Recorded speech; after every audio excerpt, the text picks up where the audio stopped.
You're listening to Under the Shell Podcast. After all these years, still the best in America. Welcome to Under the Shell, presented by Inside the Black and Gold. I'm Brendan Weissel. Sam Jane. And Michael Howes. Today we got an interesting Brendan Hair Day. We got an even better interview. Addi Mack coming on the show.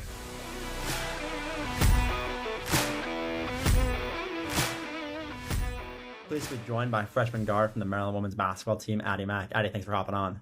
Thanks for having me. Well, let's look back with one game left in the regular season. I think coming into this year, people knew you had obviously such a successful high school career, but didn't know the type of impact you would have on a nightly basis for this team. When did you kind of realize that you were going to make an impact pretty much in every game? I think heading into this season, obviously you don't want to set too high of expectations for yourself. So I think, just starting, I wanted to take one game at a time and come in and just do whatever the coaches needed me to do. And obviously, certain things played out, and I just ended up earning more and more playing time. And I think I just capitalized off of the opportunities that were given to me, and my coaches and teammates did a great job of just instilling confidence in me and making me feel like I was prepared to come in and make an impact as a freshman. And I think ever since, I just have started feeling more comfortable. I've just taken it from there and ran with it. I think we've seen in the past 4 years, at least at Maryland and a lot of Brenda's time, freshmen don't quite get as much playing time. Is that something that you kind of knew going in, and that's something you're happy that you were able to get so much playing time this year? Yeah, honestly, I don't think I really paid attention to that. I just think that, with all the work that I've done, the relationship I built with all the coaches and Coach B, I think having her be able to trust in me was really important. And I think that she's a very fair coach. So, if you're working hard and giving her results, I think that she'll reward people for that. And obviously, I think, coming in, there are different mistakes that I am going to make as a freshman, but it's been really good just being able to work with such a great coach like Coach Freeze, and just be able to work through that with her and have her give me the opportunities that she has as well. Addi, you were obviously coming in. I think everybody kind of expected you to do one thing in your freshman year if you were going to get a lot of playing time, and that's score. You're the number 2 all-time Minnesota high school scoring leader. You went to a loaded high school, Jalen Suggs, some other top players over there at Minnehaha. Am I pronouncing it right? Is it Minnehaha, right? Minnehaha. Minnehaha. Okay, Yes. Gotcha. Can you tell us about the craziest or first time in high school that you remember blowing up in a game, scoring wise? Is that a memory to you where it had to have been your freshman year with how many points you scored, where you really just establish yourself? Yeah, honestly, I think people ask me this a lot, but in high school, I never thought okay, I just really need to score. I think it was more of just okay, my team really needed me to score, so I just ended up turning into a scorer. But we had some really fun games. I I have a good memory. I remember all the games that I've played pretty much, but something that stands out was my junior year in the state tournament. I scored 53 points. That was really exciting. But I think as I got older, it was just I think as you start to score more and more, less meaning kind of comes with it, and it's okay, yeah, I'm scoring, but I need to score in order for our team to win. So I think there are little moments that was really cool, especially when you're younger and you're wow, people you're scoring 40 as a freshman, that's really exciting. But it was great just to see what came with that, how good my team was doing through me being able to score. What game would you say this season was kind of that moment for you? You had some games early on that you scored, pretty well. And I guess that Georgetown game was where you kind of really found your footing. Is that the game that comes to mind when you think about, you getting your confidence up in college? Yeah, definitely. I think that game was just super exciting for me, just being my first game where it's wow, okay, I'm at this level and I think I showed myself that I can really succeed and thrive. And obviously ever since then, I think, my role is being a point guard has kind of changed a little bit. In that game, they really needed me to come score. But I think just being able to use my scoring to my advantage and also, develop myself in other areas, being able to run the offense, being able to, get assists, rebound, play defense. I think the scoring attribute that I have helps me excel in the other areas as well. Before we get back to the show, a quick word from our sponsor. The Catalyst to the Game is brought to you by Catalyst Hot Dogs. Catalyst brought the Jersey dog to the DMV. Featuring premium dry-aged Black Angus all-beef hot dogs made in Maryland, They serve it with handmade toppings, including hot onions, relish, and their signature Texas chili sauce. And don't miss, definitely don't miss, their original garlic knot dogs. Catalyst always offers vegans dogs as well as gluten-free buns because Catalyst has food for everyone. Find them in CQ Stadium in Section 14 and the Xfinity Center in Section 210. Tell the people, guys, it's official. A hot dog is a sandwich. All right, now here's more from Under the Shell. In terms of how you fit into Brenda's system, what would you say when you were being recruited? Like, what was the pitch to you on being a fit in her coaching philosophy and stuff? Like, what was her ultimate kind of pitch to you for your fit I on think, offense? oops, sorry. I think just like the whole way that Maryland plays, I've always been someone that plays really fast, like likes to use my legs, use my speed to my advantage. And I think, Maryland has a long legacy of, being a really fast tempo team, having defense convert to the offense, which I think was really appealing to me. And also I just liked the whole style of the Big Ten. I think, you have posts, you have point guards, like more traditional 1 through 5 lineup. And I think some area that I have been good in is like using through pick and rolls, like being able to use mismatches to our advantage as well. I think Maryland just provided me a really good platform and opportunity to use all the skills that I have had and also, build on that. They're big on developing players as well. So I knew that coming here, I would keep improving and hopefully ultimately reach my goal of the WNBA, which was important to me. Obviously, the WNBA is probably the 3 years away for you. What would you say are the things you want to work on specifically in your game in the next 3 years to get to that level? I think it's just honestly, being the overall player. I think these days you see obviously so many people that are really high level scorers, but being a point guard, I think it's really important to be able to know the game 10 times better than everyone else, like know how to set other people up. I think the best players or the best point guards are people that, you can put on any team and they make everyone around themselves better. So I think, using my scoring, using my passing, change of pace, obviously getting stronger, because I'm playing with people that are much older than me.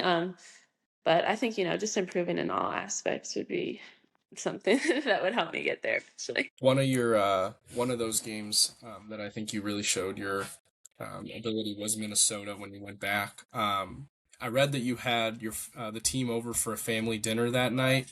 What was that like? What did your fam make for the squad? How did they like getting to see your hometown? What was it like?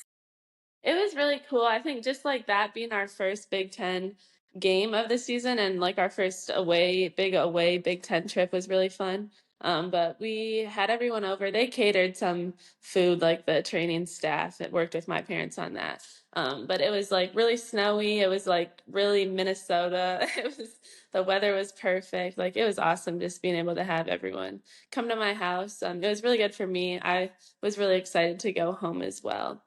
So that was just a great experience, just being able to go home, see all my friends and family for the first time that Big Ten season. Talked about Minnesota and your connection and the W. One of those players currently there is Paige Beckers, who I know you've said you really look up to. What's your relationship like with Paige? Like, do you ever talk to her? Like, have you built a friendship through her? And if so, what is that like right now?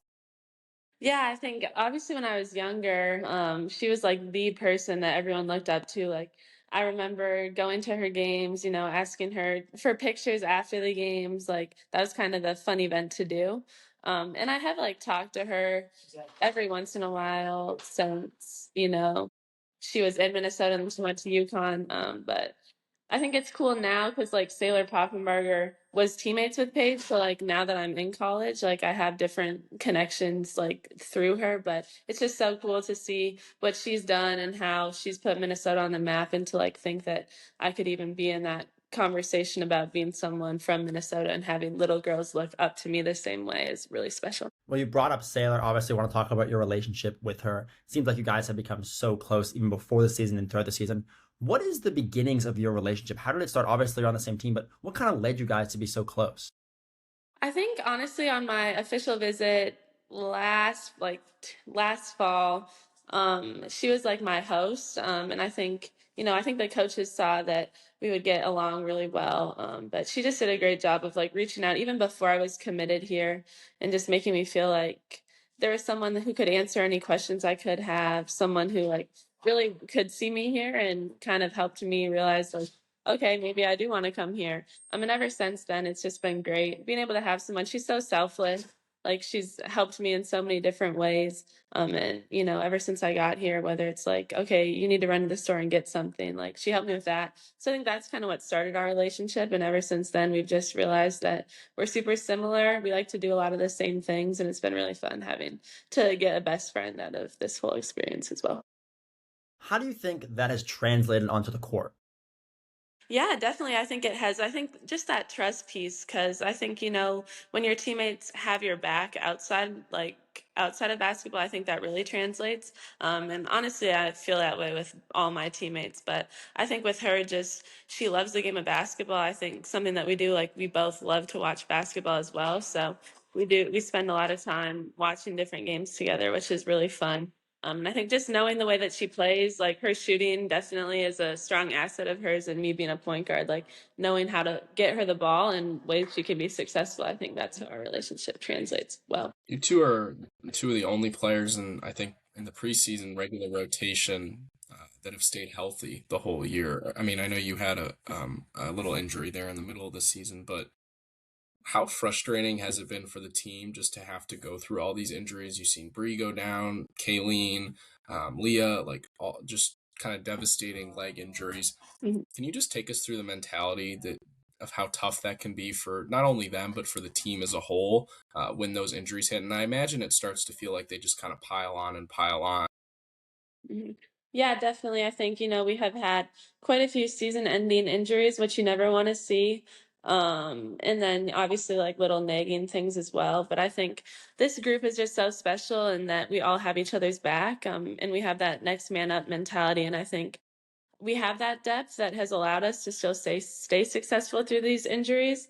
But obviously, it is never fun to see your teammates go down. But I think, we all have their backs. They're all doing a great job recovering, doing all their physical therapy. And I know that, they want to get back on the court too. But I think like Bree, Leia, KK, Ava, they all provide also like insights for me being a point guard. I think like being able to have a couple people on the bench that can be like, okay, I see this, and it's not coming from a coach, I think that can be really helpful. So they're all still staying involved while being injured. It looked like things were getting kind of dark there in the middle of the season. At the end of January, you guys lost 4 straight games. It's one of the only times in Brenda's career that that's happened. Obviously, some tough opponents in that stretch. I mean, you played two top 10 teams. But what was the message during that kind of period of time? And how do you guys think you've been able to respond? You now won 6 straight. Obviously, I think the competition probably has something to do with that. But I just am curious to know what Brenda's kind of messaging and what the team messaging was. Was there any like players only meetings? Did you guys have any sort of discussions amongst yourself about like how can we pull ourselves out of this rut? Yeah, well, obviously, I think that stretch was hard. Just like none of us want to lose. We're all really big competitors. But I think like two of those games went into overtime. I think in all but one of those games, realistically, I think we really honestly should have won. So I think that just kind of gave us not reassurance, but just a little sense of like, okay, we know that we're talented enough to beat these teams, but certain things have not gone our way. So, kind of what can we do to fix that? And I think that we just did a really good job of staying together. I think, like, in times where people are losing, it's easy to, kind of split apart. But I think the team, the leaders did a really good job of just making sure that we all stayed together. And clearly we came out, and obviously we're on a winning streak now, so we want to continue that throughout the rest of the season. Obviously, trying to peak at the right time is important. And like you said, I mean, this team is probably 1 or 2 shots away from, with the exception of the UCLA game, probably that being the only loss. Heading into the Big Ten tournament, obviously you weren't on the team last year, but didn't quite go the way Maryland wanted it. What have you heard from other people on the team about trying to approach the Big Ten tournament differently to have more success this year? Yeah, well, obviously last year they played Michigan, so I think just going into the game on Saturday, I think that's some motivation for us. But obviously after the regular season ends, it's like you lose and you go home. And I think something for me and for the rest of the players is playing for the seniors. Like, this is just such a fun group, and I don't think any of us want the season to be over. So just being intentional about remembering, like, okay, Mir, Sailor, and Yarden, like, this could be their last game, and we don't want that to be the reality for them. So I think just having that extra fight in us is something that we think about every day. Addi, how excited are you to play in NCAA tournament games? You've played in some big games before, but a chance to do that, and then if you get out of the opening weekend, which we imagine Maryland will likely host at this point, to get to travel somewhere fun potentially. Are you looking forward to that opportunity? I'm so excited. It's just crazy to think, like, I've been making these brackets my whole life, and like I was watching March Madness on TV, and just having the opportunity to, be a big part of that is super exciting. I love playing in front of big crowds, so I honestly can't wait for that to get here. You still gonna make a bracket this year? I feel like you got. I've always wondered that. Like, if you're a player, you still doing it, and you're picking your team all the way, obviously. Yeah, But obviously I gotta pick Maryland all the way because that's our goal. So yeah, you'll see I have the Maryland bracket. there we For go. you. There we go. Yes. All right. Well, we appreciate you hopping on, Addi. Thank you so much for your time. Good luck on Saturday, and good luck the rest of the way. We'll be watching. Thank you so much. Thanks for having me.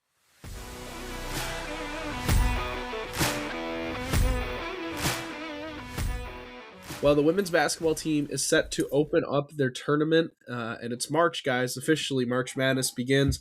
The women's squad will play in the Big Ten tournament starting on Thursday.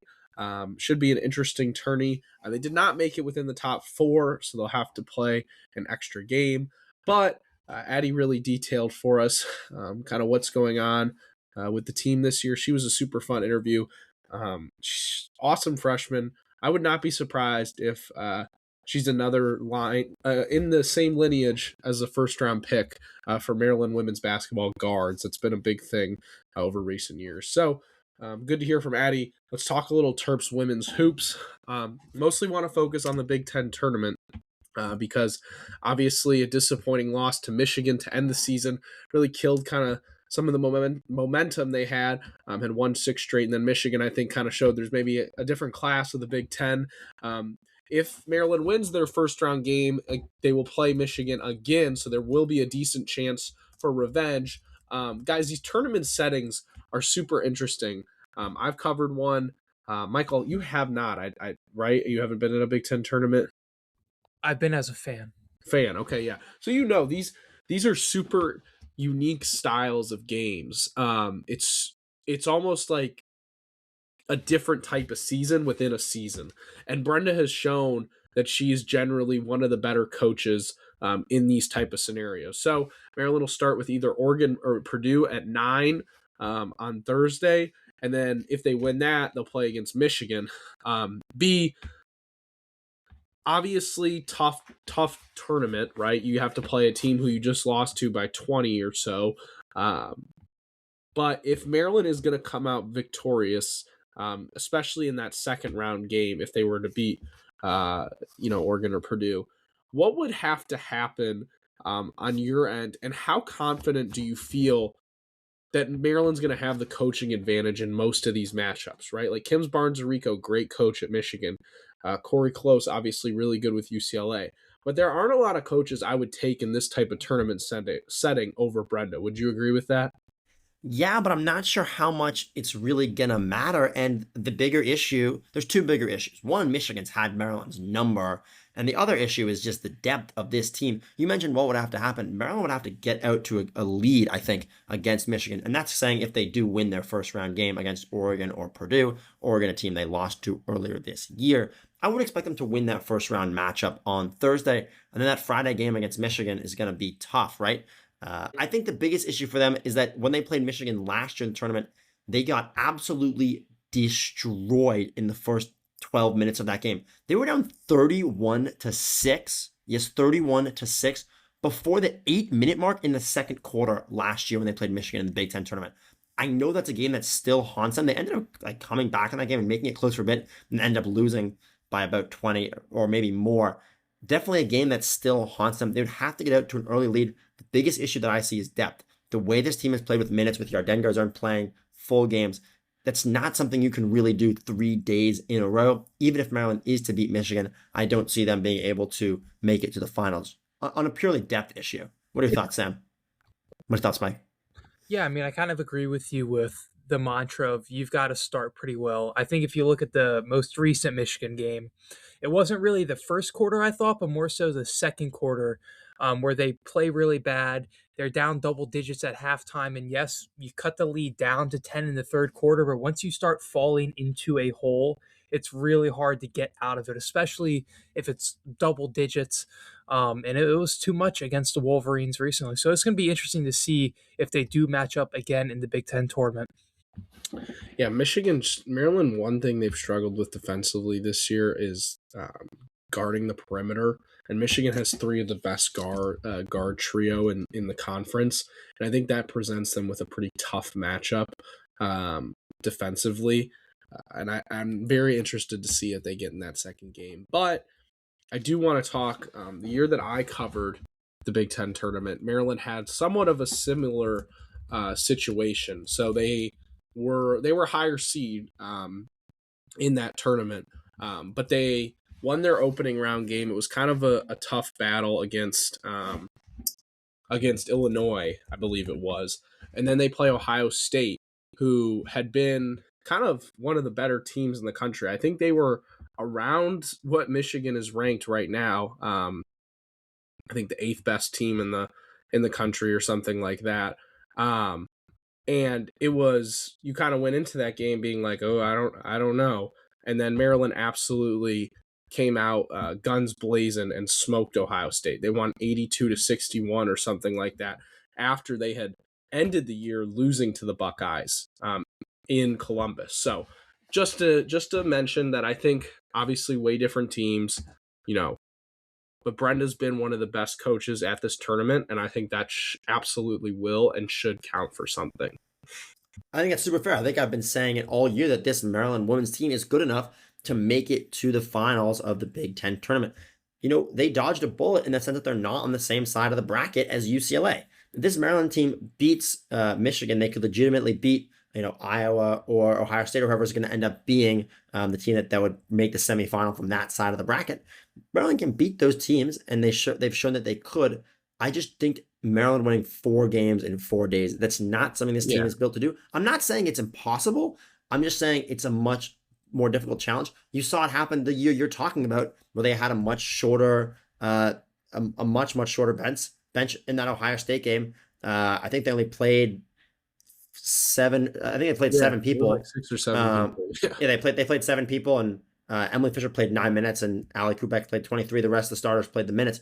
I mean, there's precedent to doing it. It's just you saw on that third day against Nebraska. Nebraska did shoot the lights out against them in that game, but at a certain point, when you're playing 7 people, like it's just tough. Yeah, 100%. The last question I had for you guys on this, and Michael, I'll start with you. How many games, and do you think Maryland needs to win a game in order to clinch a top 4 seed for the overall tournament? I definitely think they need to win a game, maybe even 2 games. Ooh, so you think they need to beat Michigan to clinch the top 4? What did you say their AP ranking is right now? They're 14th. Maryland's 14th. Yeah, Maryland's they're 14th. right Michigan's on the edge right now. I think 1 game is good enough, but if they lose the second game in a blowout fashion like it was last year, I think that could teeter them towards not hosting. I think if one win is safe, but you cannot get blown out that second game. They're in position to host. They pretty much control their own destiny, I think, is what you're saying. Yeah. They win that first game, they're probably good. If they beat Michigan, they could be on that 3 line. So they're probably going to, I'd be very shocked if they're, I think 4 is a likely prediction. The best is a 3, the worst is a 5 would be what I think would end up happening. You have to look at it too, like obviously other teams play a role, right? Like Minnesota, for example, I think is kind of like right with Maryland on that line, which Addi and Rose mentioned it before the interview. Looking back now, that win over Minnesota is going to come in so huge for Maryland. That road win where they had the improbable comeback. Like at the time we were kind of like, poo-pooing it, but that was a huge win for their tournament standing, right? Like Minnesota, Michigan State, I think are all kind of on that similar line as Maryland. Yeah, speaking of, ESPN's bracketology has Maryland, MSU, and Minnesota all as 4 seeds, right? So if one of those teams really is upset or goes on a huge run, that obviously shifts things a little bit. So if I had to guess, I think I agree with Brendan. I think if they win that first game, Oregon and Purdue aren't exactly super quality wins, but Oregon especially would be a win over a likely tournament team. You would get that in your pocket. And I think at that point, you'd feel pretty good about them earning a top 4 seed. I guess the other option is like if they lose to Purdue, like Then that, I don't think that would be then they maybe fall out. I think people always look way too much into these final games because it's one game at the end of the season in a tournament style. Yes, it can shift it, but from what I understand, they're probably pretty close to being locked into the 4 seed. But barring something like that happening, I think it's likely that they're going to host. And they did have a pretty miraculous, not comeback. It's not miraculous necessarily, but they really looked like they were not going to be a top 4 seed after that 4-game losing streak. And the rebound there and the win on the road at Ohio State was huge and solidified that. The question I want to ask you guys is if you take the Big Ten tournament and the NCAA tournament, what do you think? Over, under 3.5 wins? Oh, I love when we play this game. I knew you were going to like this game, Mike. I could tell you were going to like this game. What do you think of the line? I think 3.5 is a fair line. 3.5 is a really good line. It's a very good line. That's a great line, honestly. Yeah. Oh, guys, thank you. The best line we've ever had in this podcast. No, Shalik not 700 receiving yards is the best line. I think it's within maybe 2 or 3 points on jackbots, which is pretty impressive. Yeah. Anyway, I would say 3.5. I would probably take the under, which I know is crazy because I think I said this team is really strong, but I just think if you look at it logistically, right, in a logical sense, they're not beating Michigan, right? Michigan, I think, would be pretty heavily favored in that game. Then you get to the tournament, and that would mean you would need 3 wins. So not only would you need to win your first 2, likely hosting, but you would need to then win a Sweet 16 game. And that it would just border on that Sweet 16 game. And if I had to guess, I would say this team bows out in that round. But I could very easily see them, rattling off 3 wins in the NCAA tournament. So it's close. It's a really good line. Thank you. Yeah. I think I'll go under 2. I think the question really is, do you think they're going to get a top 16 win? And that's basically the question.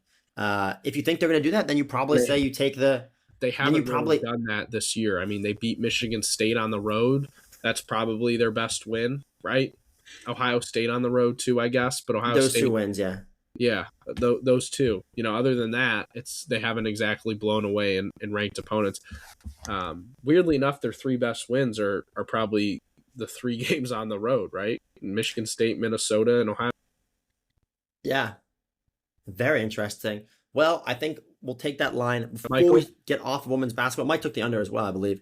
Before we get off of women's basketball, they did have some awards announced today. Lucci was named first team All Big Ten. Yarden Garzard was third team. Addi Mack, all freshman. And Saylor Parfumbarger earned herself a sportsmanship award. But congratulations, Saylor. Yeah, shout out to Saylor for the sportsmanship award. But those were kind of Lucci. I mean, talk about blowing away expectations. I mean, none of us, I think, expected her to be first team All Big Ten. That was pretty. We asked her on this podcast in the last spring. Do you think you're going to start? We didn't really know, and she clearly has been the best player on this team. So huge kudos to her. It makes you wonder what was Duke doing with her on. I know. And Michael, you mentioned it on the pod last week, I think. Talk about a stud offensive player. She's just as good defensively, and that was shown by her making the first team all defensive team in the conference. So a real 2-way player. Probably one of Brenda's best portal pickups she's had, really. Her Abby Myers, since she's gotten really kind of Jakia Brown Turner shout out, but other than that, maybe better than Abby Myers, according to one person on this pod. In the second round of the WNBA draft. Anyway, let's move off of women's hoops. That was some good Brenda talk, but we'll get into the men's side. Not a ton to report on. Things are kind of deteriorating even more. But I wanted to, we don't have to touch long on Buzz Williams' team, but I wanted to ask you guys, Um, if there is one main takeaway as we kind of wind down this season, and we can talk more about this in the near future, but what was your main takeaway from Buzz Williams' coaching job this year? You know, we've talked a lot about the roster, we've talked about next season. I feel like we've harped on everything, and there's been so much Buzz stuff. But whether it's on-court techniques, his coaching style, how he handles the media, what would you say is your biggest buzzball takeaway that you've had this year? I would say the way you phrase it with takeaway on his coaching is hard to do. It's hard to judge his coaching this year just based off the roster that he's working on. Whether you talk about Pharrell Payne being out for the majority of the year or this roster just built up of a bunch of misfits, it's hard to judge him off this incomplete roster. I'll say that my biggest takeaway is that he was viewing next year as the win now year, as opposed to this season. That being said, though, I have some questions about Baba and the limited amount of time that he's played this year at Blake. It's definitely concerning as someone who pays attention to Maryland athletics to see that your top recruit, the guy that everybody was harping over his commitment, everybody was hyping up, has not played a lick this season in high school. So it just makes me a little bit worried. Is he going to be a bust coming in?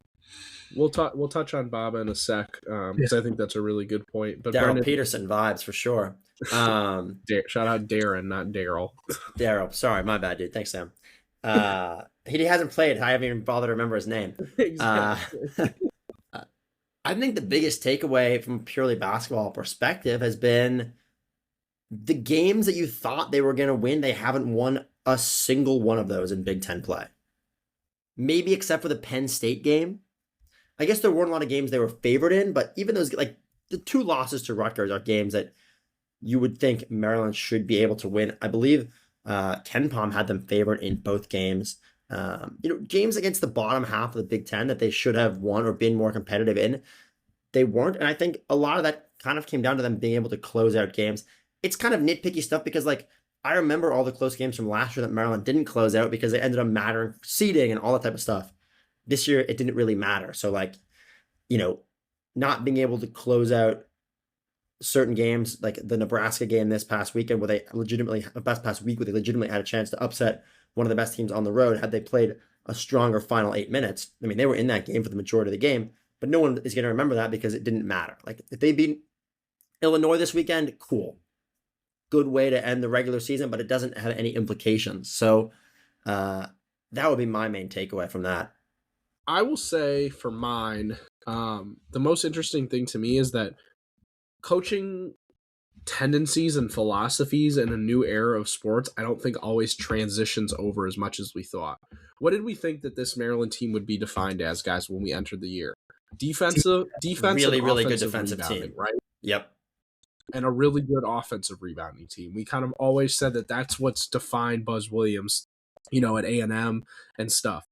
What do you guys think Maryland ranks in offensive rebounding rate this season? In the Big Ten or national? No, nationally. Probably somewhere between 150 and 200. If you're, I was gonna say 240. It's not that bad.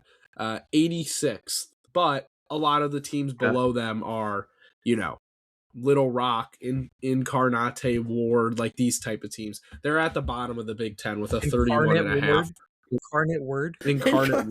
Yeah, there we go. Incarnate Ward. Incarnate. But I think that it shows that we don't, we anticipate certain things. We try to have a good guess on what these teams are going to be. But ultimately, your players kind of determine that. And they were not a good defensive squad. They weren't a good offensive rebounding squad. And I don't know how much of that is going to change next year. It'll be really interesting to see one of the players that they're bringing in. Mike mentioned him, Baba Aludatan. Not exactly a dominant offensive rebounder so far throughout his high school career. That's not the scout on him. And then when he, this year, obviously, he hasn't necessarily been out there. He was seen warming up at Blake's playoff game, but did not play. Scale of 1 to 10, how concerned are we about this play? And Michael, I want to ask you a unique question, kind of. Okay. On the panic meter, right? what would be like a real life scenario for how panicked you are about Baba and the injury concern? Like, give me like a real life situation that Like this equates is to an where you're everyday at. scenario. Yeah, just an everyday scenario. Yeah, like Every, I'll give you an example. Like, say like where we're at on the buzz panic scale, right? I would say my panic level is at the point where it's like you put something in the oven, right? And you're like, "Oh god, this is a new recipe. Like I'm cooking something up new. I'm trying to get it right." You go away from your phone or on your phone for a little bit and you come back and you're like, "Oh my god, I completely overcooked this food." And now it looks terrible, you're right? yeah. So I got to give the recipe another chance maybe down the line. Like This I has got to to be the go most run it back ridiculous for analogy in Under the Shell I got to run history. it back for a second time. But this first test run was terrible, and I'm seriously panicked about how good this recipe is. Give me that. Give me a comparison for where we're at with Baba. well, I'll say it's hard because there's so much uncertainty as to what is actually like going on. Is he hurt? Are they just saving his body? I don't know. So like, let's say I'm playing basketball and I twist my ankle and I am struggling to walk. I don't know if I actually broke something in my foot. I don't know if I sprained my ankle. I don't know if this is going to go away when I wake up the next day. I just kind of I don't know what's going on. You know, in my Mike, case, if it's you, yeah, if it's you, Mike, you're probably in I crutches for the next year. I actually broke my foot. But for Baba, I don't know. We still got to figure out what's going on. So I'd kind of give it like that. I love the bus analogy, though. I don't think any analogy was going to be able to beat that one. No, I that was think good. that was a really good one. Brendan called it ridiculous. I thought it was. No, it was purely- great. It was fantastic. I mean, in theory, you might be adding something very good to the recipe. There's two factors in this case. The first factor that I take into consideration when analyzing my panic meter on this specific scenario is one, we don't know necessarily who's going to be around Baba. That matters a lot. The transfer portal is going to matter. Who's going to come back to Maryland matters. You put a good roster around him, I would not be as concerned.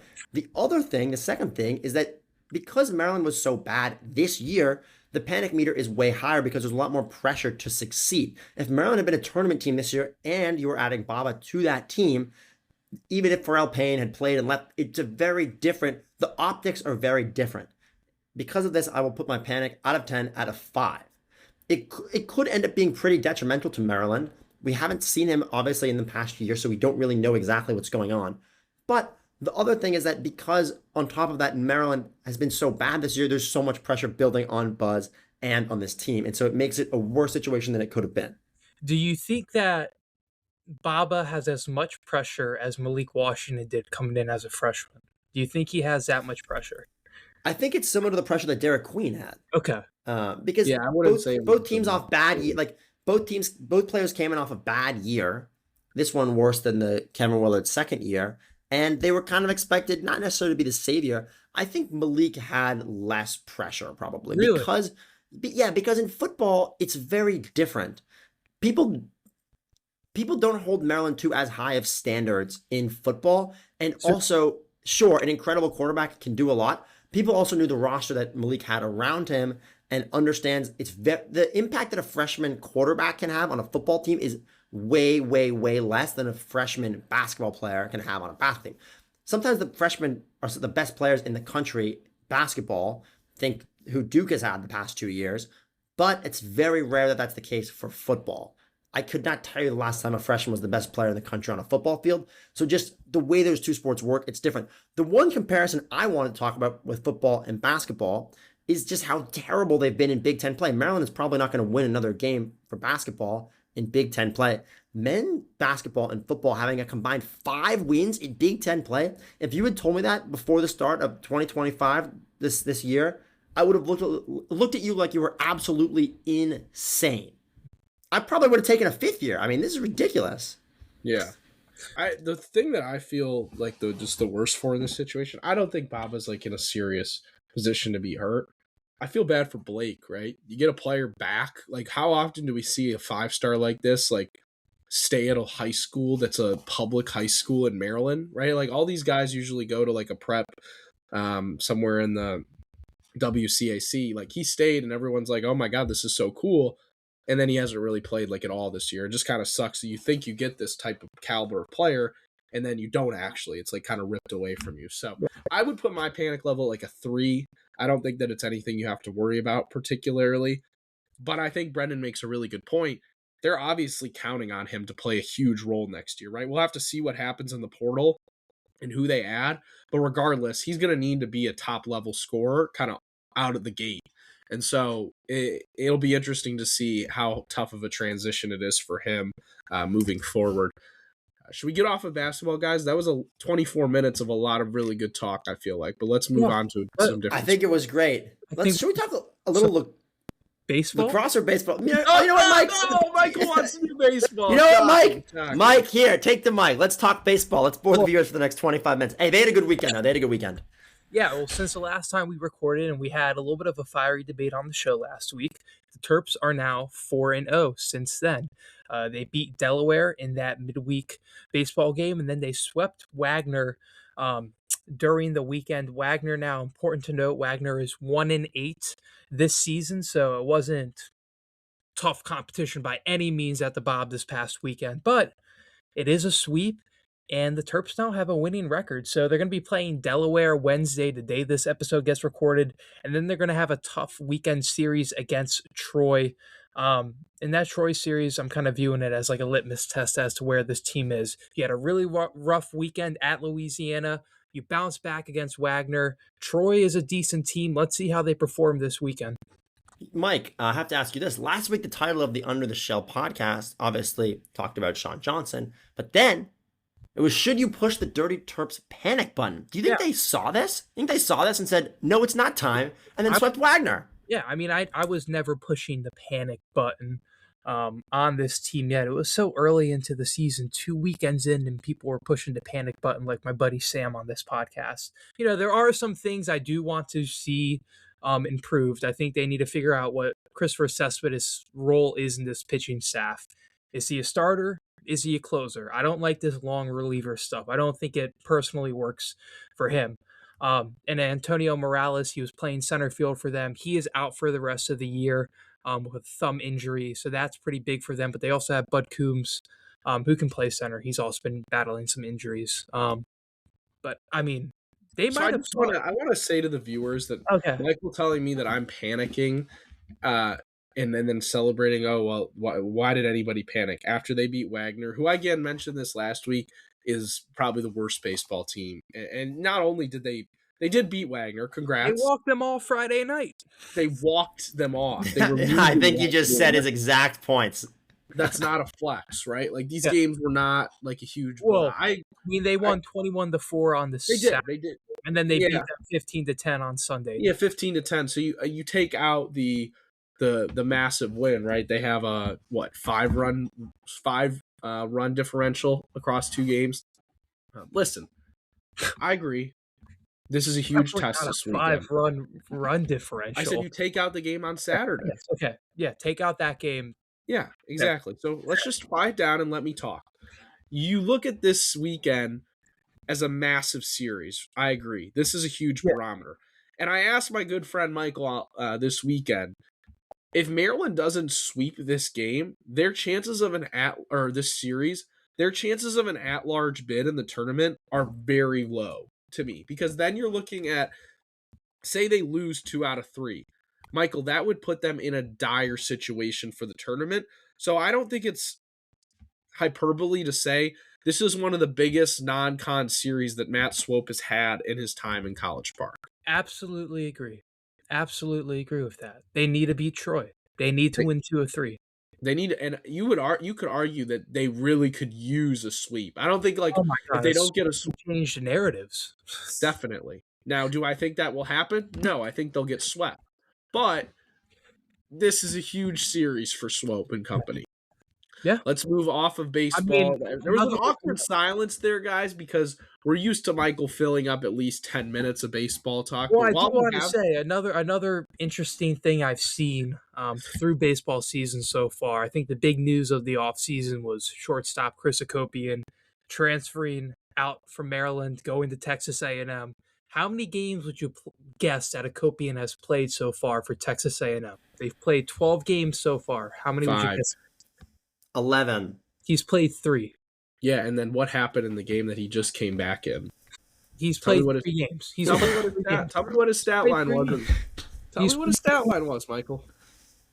He had a homer, I think. Yeah. Yeah, he did. Yeah, he came back and he hit a bomb. And So then I mean, I think Then he didn't play the next day. yeah, we'll the see. amount this podcast has grown is unbelievable. I mean, 4 years ago, if you told me to be breaking down Chris Akopian's transfer stat line during his 3rd game, I would have told you you're absolutely insane.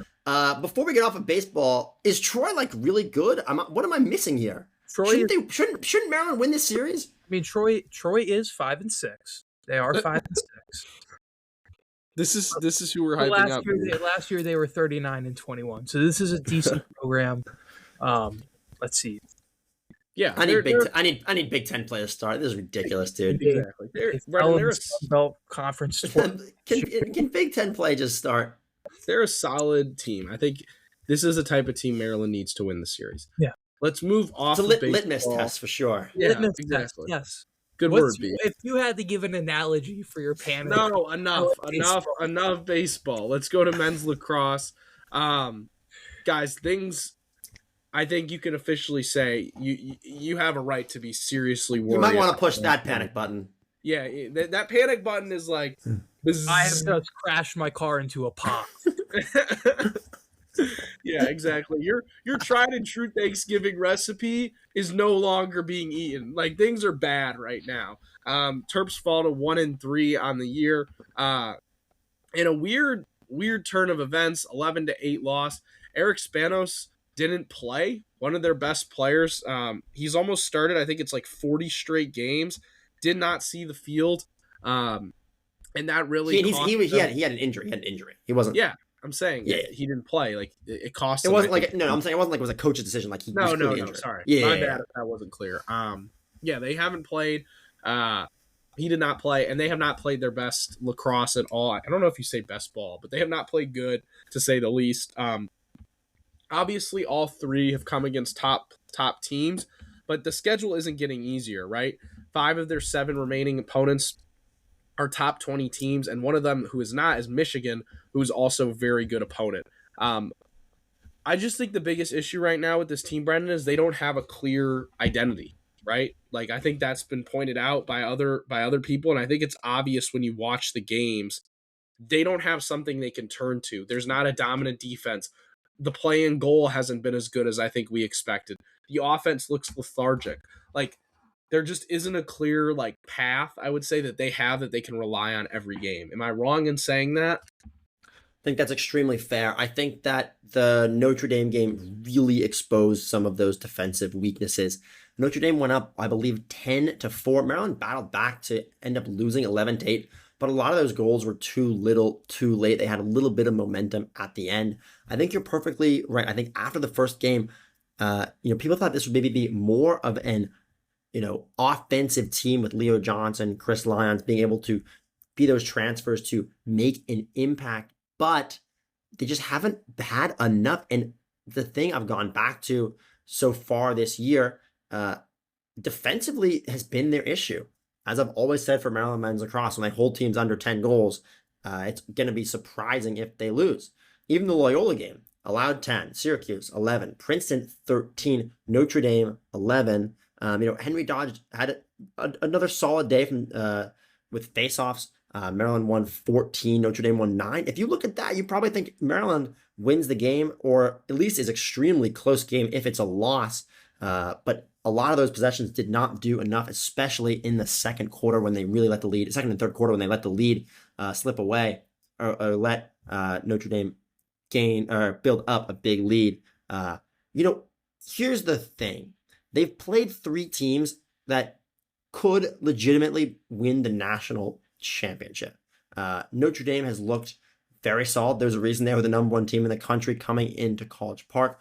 Princeton, a team you would have liked to have seen Maryland beat.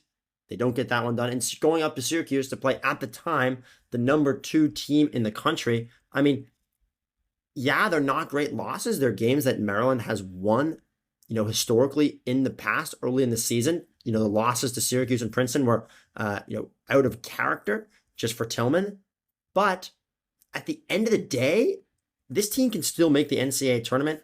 And, when's the last time you saw a team that's 1-3 ranked as the 12th best team in the country? Notre Dame's, you look at the current rankings as of Tuesday, March 3rd. Notre Dame's the number 1 team in the country. Princeton's 3rd, and Syracuse is 10. They lost to 3 teams that could legitimately make Memorial Day weekend. So it's not great. They need to play better defensively. Brian Rupel played really, really well in that first quarter and then kind of didn't have his footing the rest of the way.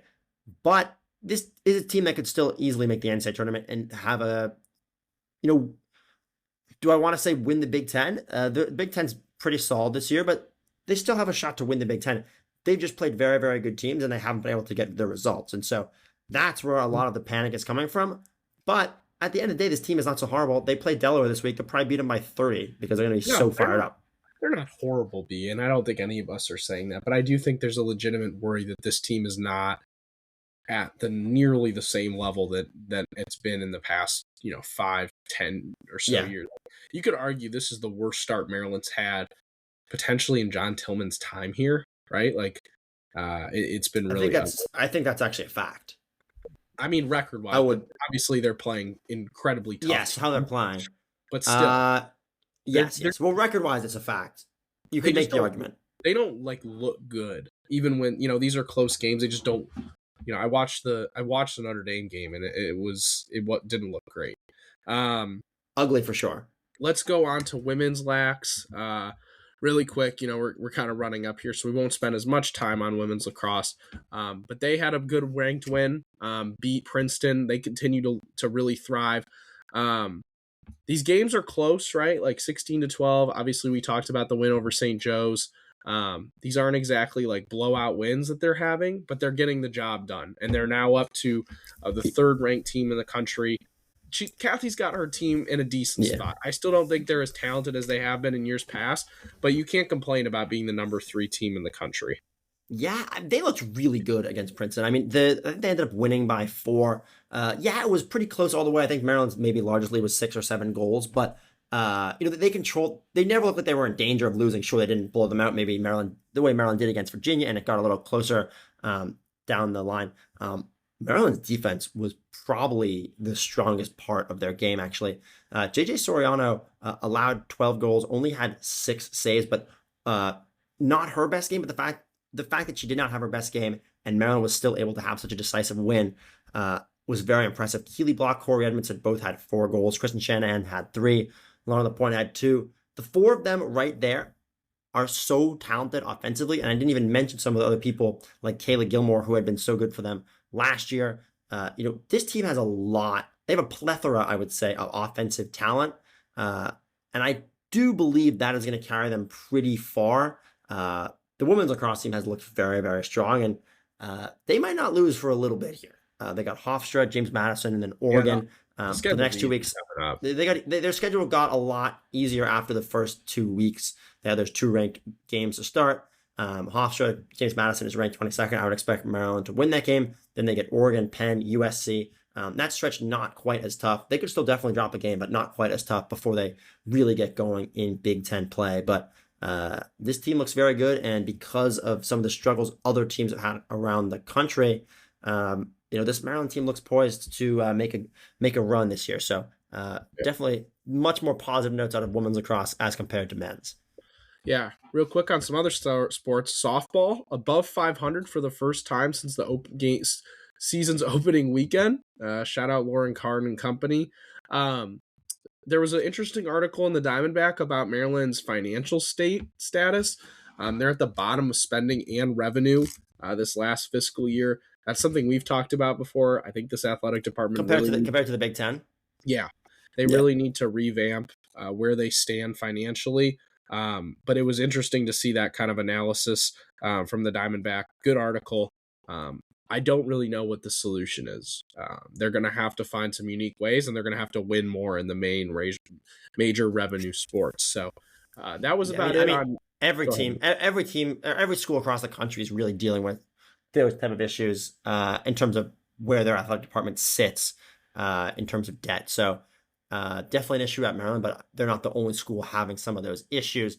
Mike, before we wrap up our sports coverage, Maryland football did hire someone to lead the special teams after last week. Give us a quick breakdown on that. Yeah, so the Terps hired Matt Barnes as special teams coordinator. Brendan kind of hinted at it. This guy was actually on the Maryland coaching staff from 2016, 2018 under DJ Durkin during that whole Jordan McNair scandal. He was most recently co-defensive coordinator at Mississippi State. So this is a guy that has a wealth of knowledge for football, and Maryland struggled with special teams. So maybe it's a good hire for Loxley. Possibly he upgraded from Chili Davis, who went to the Vikings. It's yet to be seen. But Loxley moved quick to replace Davis and get a new special teams coordinator in. Could be the best hire of the offseason. We'll have to wait and see. Let's do a terrific tournament.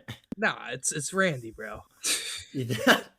I don't know. I didn't think Maryland special teams was that good last year, so they could definitely use an upgrade. Let's talk terrific terp, and then let's get out of here. Get nightmares of that Sean O'Hare miss against Michigan State. Yeah, they had the missed 50-yarder. They were tanking. Maryland. Maryland was tanking. Maryland Loxley trotted him out for a 50-yarder. Yeah. There was a lot of special teams mishaps after I claimed that Sean O'Hare might be set this program record for most points ever. All right. That was my worst take ever on the podcast. It's not even close. All right. This week's Terrific Terp is the only member of the University of Maryland Athletics Hall of Fame to have competed in women's swimming and diving. Patty Corson Robbins graduated in 1987 and was finally inducted into the Hall of Fame just a couple years ago in 2024. Robbins came to College Park very early on in the formation of the program. The program started in 1978 and she joined the team in 84. Robbins did not have a successful start to her swimming career when she was a kid. In fact, she failed her first ever swim test at the local YMCA when she was just 10 years old. But this motivated her, and in her teenage years, she began improving. Growing up near the coast in New Jersey, she became the first ever female lifeguard for Wildwood Crest Beach Patrol. When she got to College Park, she was a force to be reckoned with for all 4 years. She was a 4-time All-American, and she shined in the backstroke, where she won the ACC title in 1968 in the 200 meter. Her time in the 100 backstroke still holds the school record at Maryland. Despite some troubles for Maryland athletics during those years, Robbins was a bright spot for the Terps. In fact, she became the first from UMD to qualify in swimming for the Olympic trials. She moved back home after work, where she became a teacher and was also a coach for swimming, field hockey, and cross country. The only member of the women's swimming team in the University of Maryland Athletics Hall of Fame is now this week's Terrific Terp. Great, terrific terp by Brendan. Always great when we can touch on some swimming, especially a program that was cut in 2012. But that's it for us this week. You can check us out on Apple Podcasts, Spotify, YouTube, Instagram, TikTok, Twitter, anywhere you want to find your podcast. I promise you, we're going to be there. So have a great week. Get some Catalyst hot dogs. You're listening to Under the Shell Podcast. After all these years, still the best in America.